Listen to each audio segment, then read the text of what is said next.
ரஜினி சாதனையை காலி செய்து கெத்து காட்ட போகும் ஆண்டவர். உலகநாயகன் கமலஹாசன் அவர்கள் கடைசியாக நடித்த திரைப்படம் தான் விக்ரம். இத்திரைப்படம் திரைக்கு வந்து மாபெரும் வெற்றி பெற்றது. இதனை அடுத்து கமலஹாசன் அவர்கள் புது உத்வேகத்துடன் அவர் செயல்பட ஆரம்பித்தார்.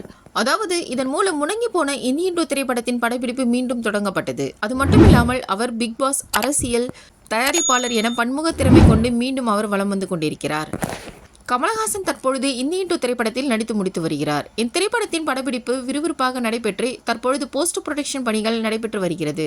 அடுத்த ஆண்டு பொங்கல் அன்று இந்தியன் 2 திரைப்படம் திரையரங்குகளில் வெளியாகும் என்றும் சொல்லப்படுகிறது.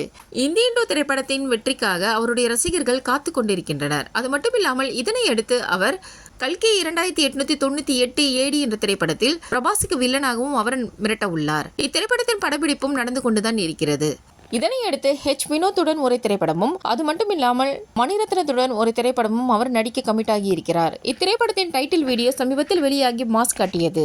ரஜினிகாந்த் அவர்கள் சமீபத்தில் நடித்த திரைப்படம் ஜெயிலர். இத்திரைப்படம் திரையரங்குகள் வெளியாகி வெற்றி பெற்றது என்று சொல்லலாம். ஜெயிலர் திரைப்படத்தின் முதல் நாள் கலெக்ஷன் 30 கோடியை தாண்டியது என்று சொல்லப்பட்டது. இதனையடுத்து இந்தியன் 2 திரைப்படத்தின் படக்குழு ஜெயிலர் திரைப்படத்தின் முதல் நாள் வசூலை தாண்டும் என்றும் உறுதியாக கூறி வருகின்றனர். ஜெயிலர் திரைப்படத்தின் மொத்த வசூல் 650 கோடி என்று சொல்லப்படுகிறது. இந்த 650 கோடியை இந்தியன் 2 திரைப்படம் கண்டிப்பாக முறியடிக்கும் என்று பலரும் கூறப்பட்டு வருகிறது. இந்தியன் 2 திரைப்படத்தின் பாடல்கள் அனைத்தும் சூப்பர் டூப்பர் ஹிட் ஆகும் என அனிருத் ஏற்கனவே ஒரு பேட்டியில் கூறியிருந்தார். அந்த பேட்டி தற்சமயம் இணையத்தில் வெளியாகி வைரலாகி வருகிறது என்பது குறிப்பிடத்தக்கது.